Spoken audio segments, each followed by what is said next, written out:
The morning Lena showed up at the shelter on Dundas Street with her 6-year-old son, clutching a stuffed rabbit and nothing else, the woman at the front desk didn't even look up. "Full," she said. "Try the one on Parliament." Lena didn't say anything. She just turned around and walked back out into the November cold with Matteo pressed against her side, his little fingers wrapped around hers, and she thought, "I cannot cry right now. I cannot. Not in front of him." She had been telling herself that for 3 weeks. It started the way these things always do. Not with one disaster, but with a string of small ones that nobody sees coming until you're already at the bottom looking up. Her landlord sold the building. The new owners raised the rent by $800 a month. She asked her manager at the restaurant for more shifts, and he smiled and said he'd see what he could do, and 2 days later he cut hers entirely and gave them to his girlfriend's cousin. Her mother had passed the previous spring. There was no one else. She had $214, a rolling suitcase, and a 6-year-old boy who kept asking her when they were going home. "Soon," she told him. Every day. "Soon, baby." That night they slept in the McDonald's on King Street because it was warm and the overnight staff didn't ask questions.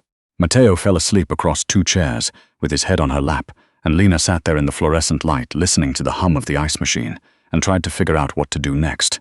She had pride once. A whole closet full of it. She'd worked since she was 15, put herself through a cooking certificate at George Brown, sent money home to her mother every month. She didn't ask for things. She didn't need to. That version of herself felt like someone she'd read about in a book. Someone else's life, someone else's story. Now she was counting the coins at the bottom of her bag to see if she had enough for a coffee. She found the drop-in center on a Tuesday. A woman named Patricia, who wore reading glasses on a beaded chain and smelled like hand lotion, showed her where the towels were, and told her there was a morning meal at 7. There was a little room in the back where parents could bring children. A few toys, a mat, a bookshelf with picture books.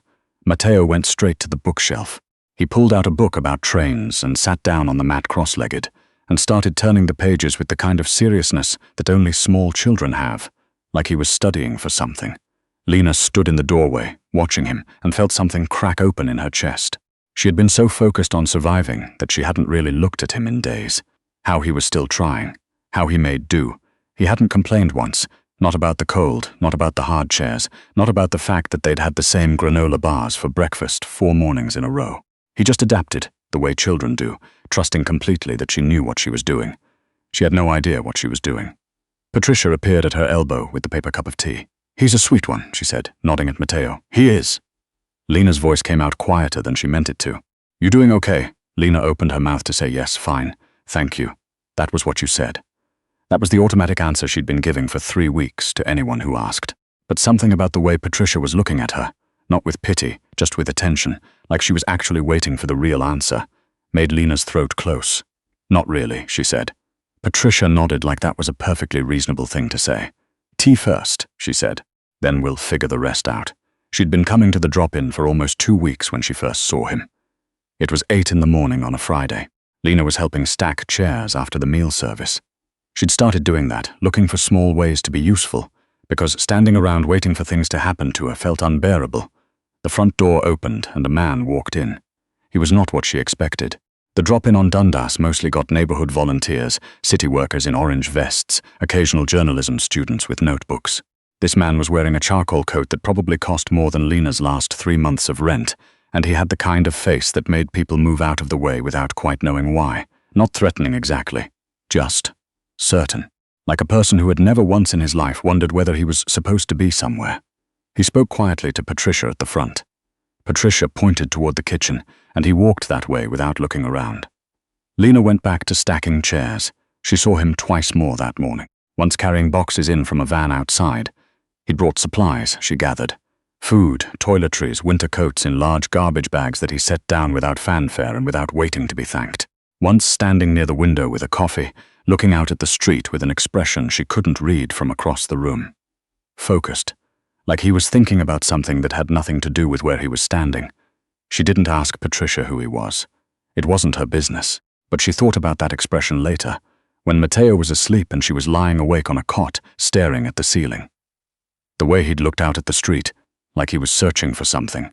His name, she found out later, was Callum Ashford, though at the time, none of that mattered.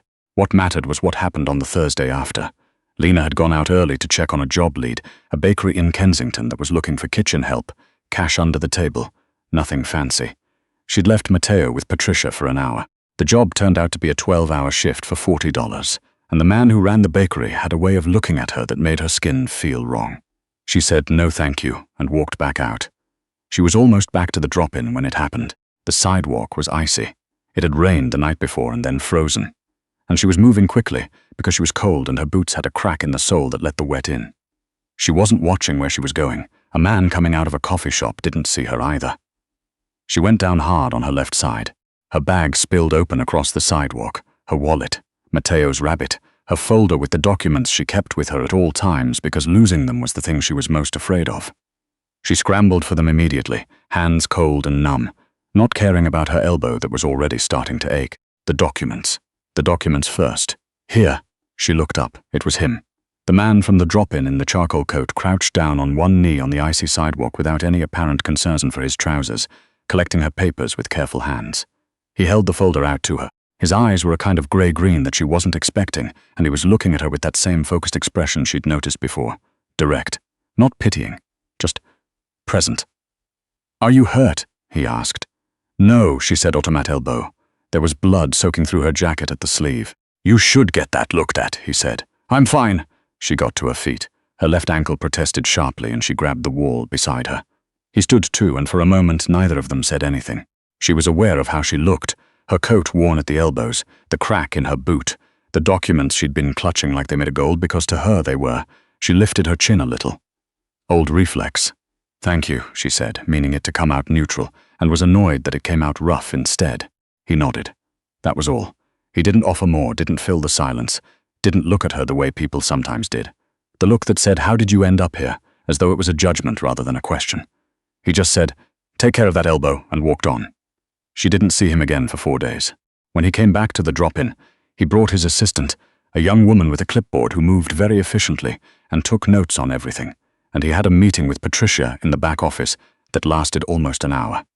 Lena was working in the kitchen by then. Patricia had asked if she'd be willing to help prep the morning meal in exchange for a proper place to sleep. And Lena had said yes before Patricia finished the sentence. It turned out she was good at it. Better than good, actually. She moved through the kitchen the way she used to move through the restaurant, quick and quiet, knowing without having to think about it how to feed a lot of people from not very much. She made things taste like something. That mattered more than people sometimes understood. When the meeting ended and the woman with the clipboard left, Lena heard Patricia say something in the hallway. Then his voice lower. She wasn't trying to listen, but the kitchen was small and the door was open. "The space on Bathurst," he was saying. "It's not much, but it's structurally sound. My guy says it could be operational within 6 months if we move fast." Patricia said something about funding. "That's handled," he said. Simply, like funding was a category of problem that didn't apply to him. Lena chopped carrots and thought about that. That's handled. As though money was a dial you could just turn up. She tried to remember what that felt like. He found her in the kitchen 20 minutes later. "Patricia says you're good," he said from the doorway. Lena looked up. "At what?" At this, he nodded at the soup on the stove, the organized counter, the stack of bread she'd cut evenly without a guide, because she'd been doing it by feel for 20 years. "It's not complicated," she said. "It's just cooking. The man who was here last month burned water," he said. "So?" She almost smiled at that. Almost. He leaned against the doorframe with his hands in his coat pockets, and she had the sense that he wasn't in a hurry, that he was actually comfortable here in a way that surprised her, given everything about him that suggested he belonged somewhere more expensive. "How long have you been coming here?" he asked. 2 weeks. She turned back to the pot, and before that, she stirred around. He didn't push. She appreciated that more than she could have said. "There's something I want to ask you," he said after a moment. "You can say no." She waited. "I have a property," he said. "Old restaurant space. It needs work, kitchen especially. I want to turn it into a proper community meal program, not just a drop-in, something with real infrastructure. Patricia thinks it could work." He paused. "I need someone who knows what they're doing in a professional kitchen. Someone who can help design the setup, figure out what's needed, maybe eventually run the kitchen side of things once it's operational." Lena set down the wooden spoon. "Why are you asking me?" she said. He looked at her evenly. "Because I watched you work for 20 minutes, and you're better at this than anyone I've been paying to do it." She turned to face him properly. She was aware of the gap between them.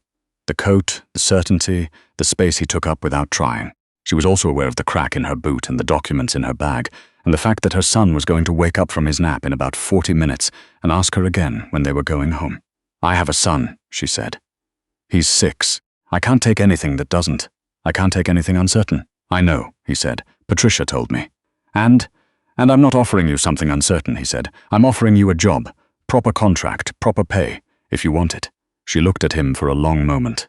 "Why does someone like you have a community meal program?" Something moved across his face.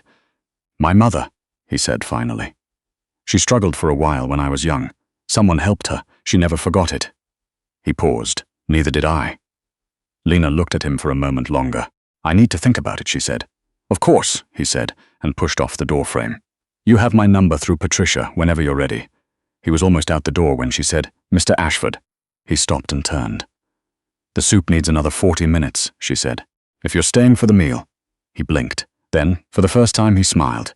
It changed his whole face, softened it in a way that made him look younger, less certain, more human. "I'll stay," he said. She said yes 3 days later. Not because she wasn't afraid. She was terrified, the particular terror of someone who has had the ground disappear under them once, and cannot stop waiting for it to happen again. But she said yes because the alternative was another week of cots and fluorescent lights and Matteo asking his quiet questions, and because something about the way Callum Ashford had looked at her work, not at her situation, not at her circumstances, but at her work, had reminded her of a version of herself she wasn't ready to give up on yet. The space on Bathurst was a wreck. She walked through it the first time with her arms crossed and her eyes cataloguing everything that was wrong, and there was a great deal wrong. The ventilation was inadequate. The storage was nonsensical. Someone had installed a prep counter at the wrong height for anyone under 6 feet tall, which would be everyone. She told him all of this, directly. Without softening it, he wrote it down. "Good," he said. "That's exactly what I need to know." She looked at him sideways. "Most people don't like being told their project has problems. Most people are more interested in being right than in fixing things," he said. "I'm interested in fixing things." She thought about that. "The ventilation is the most urgent," she said. "If we don't fix that first, nothing else matters," agreed, he said. "What else?" The weeks that followed were the strangest of her life. She worked. That part she understood, the hours, the planning, the satisfaction of watching something take shape from nothing. She had an instinct for this, it turned out. Not just cooking, but systems. How a kitchen should flow. Where things needed to be so that two people could work without colliding, so that heat and noise and time all made sense together. She mapped it on paper at night when Matteo was asleep. Sitting at the small table in the apartment Callum had arranged. Just a bachelor unit, 2 blocks from the Bathurst site. Enough space for a child's bed in the corner, with a pencil and a sheet of grid paper, drawing lines and erasing them and drawing them again. She had not had a kitchen table to sit at in 2 months. The fact of it, the small ordinary fact of a table and a chair and a lamp and a sleeping child, undid her more than she expected. She cried that first night quietly with her face turned away from Matteo's corner. She hadn't let herself cry in so long that it felt strange, like a language she'd forgotten. She tried to keep things professional with Callum Ashford. It wasn't difficult, exactly. He was professional himself, clear, efficient, not given to small talk or unnecessary warmth. He showed up when he said he would, and he did what he said he'd do, and he didn't make her feel like she owed him anything more than good work, which she gave him. That was the arrangement. She understood arrangements. But then there were the other moments. The afternoon he arrived unannounced at the Bathurst site and found her on a ladder, trying to reach a shelf she'd measured wrong, and he just held the ladder steady without comment and then handed her the drill when she climbed back down, and they worked in silence for 20 minutes and it felt easy, unexpectedly easy. The day Matteo wandered in from the little back room where he'd been coloring, she sometimes brought him when she had no one to watch him and nobody minded, and walked directly up to Callum and showed him a drawing of a train without preamble. Callum had crouched down to look at it seriously, asking questions about which kind of train it was and where it was going, and Matteo had answered with the authority of a 6-year-old, who considers himself an expert on trains, and Lena had stood in the kitchen doorway watching and felt something she didn't have a word for. The evening he'd stayed late to help her reconfigure the dry storage, and they'd ended up talking, actually talking, not about the project, but about things, about Toronto in January and whether good soup could be taught, or whether you either had it or you didn't. She said you could teach technique but not instinct. He said he wasn't sure that was as different as she thought. And she'd realized somewhere in the middle of it that she'd stopped watching herself, had stopped being careful, and she wasn't sure when that had happened. She started watching herself again after that.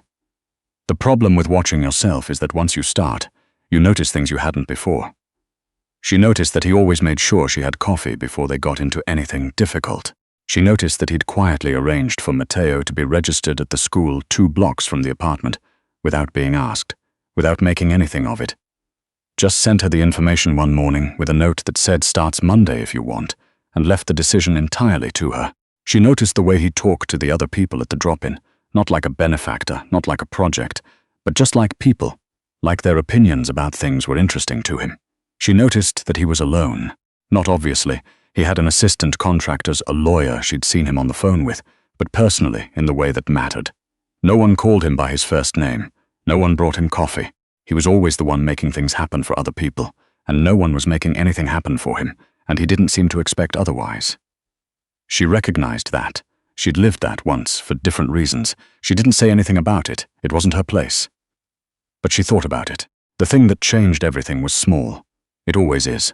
She had been at the apartment for 6 weeks. The kitchen at Bathurst was coming together. They were 2 weeks from being able to run a test service, and she'd been working 14-hour days and loving it in the bone-deep way she'd almost forgotten work could feel like. Matteo was settled at school, had made a friend named Thomas who also liked trains, came home talking about things she hadn't heard about, a butterfly they'd seen on the way to the gym, a joke that made no sense but that he told 3 times at dinner. He was okay. He was more than okay. She was bringing boxes in from a delivery when she slipped again. Ice on the back step, same as before, same sidewalk finding her.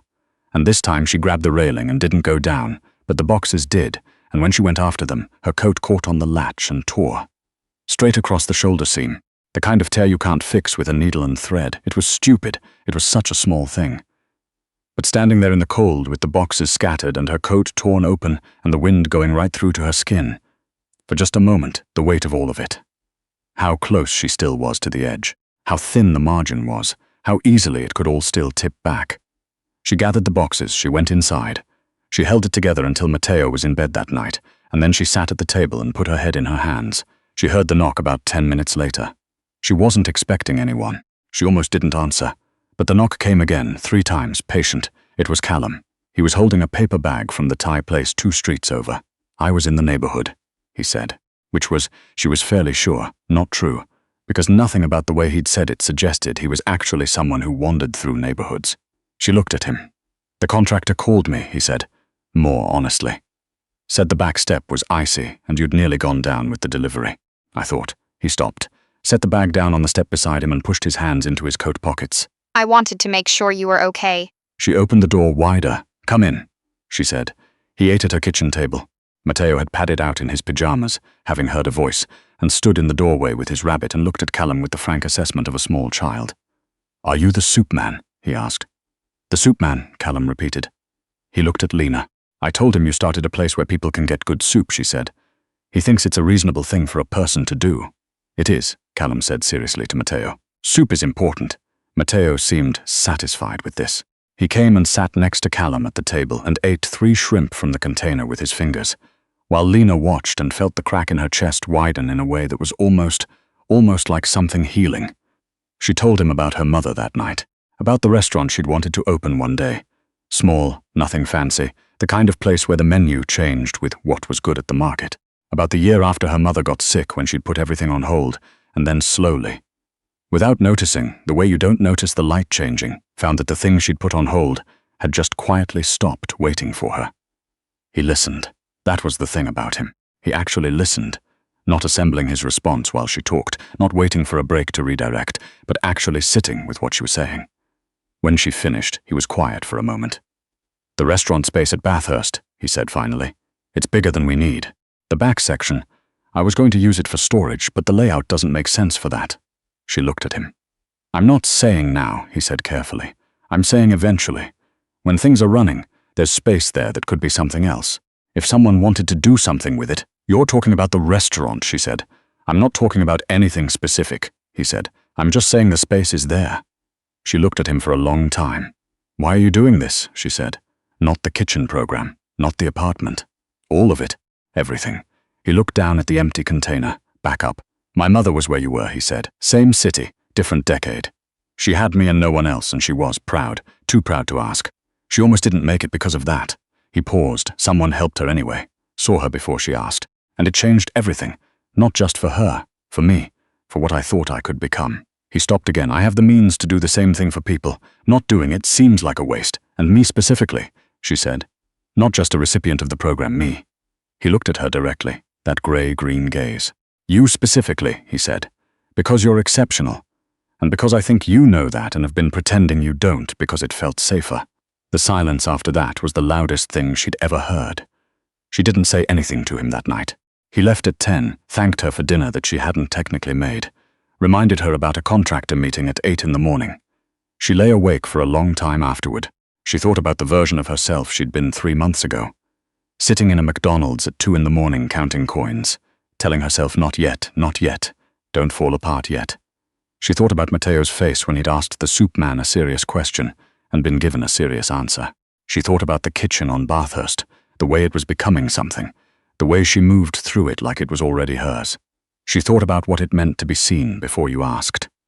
In the morning, she got up early and went to the site before Callum arrived. She propped the back door open and stood in the kitchen she had designed from a wreck, in the space that smelled like new drywall and possibility, and looked at the back section he hadn't committed to anything and thought about what it could be. Small tables, a changing menu, something good. When she heard the front door, she didn't turn around. I've been thinking, she said. She heard him stop, about the back section. A pause. What about it? I have ideas. She turned then. He was in the doorway in his coat, a coffee in each hand, and when he looked at her, she saw it clearly for the first time. Not the certainty, not the efficiency, but the thing underneath it. The man who had watched his mother struggle and decided, quietly without fanfare, that the world could be different if someone just decided to make it so. Good ideas? He asked. Very good ideas, she said, and she held out her hand for the coffee. He crossed the room and gave it to her.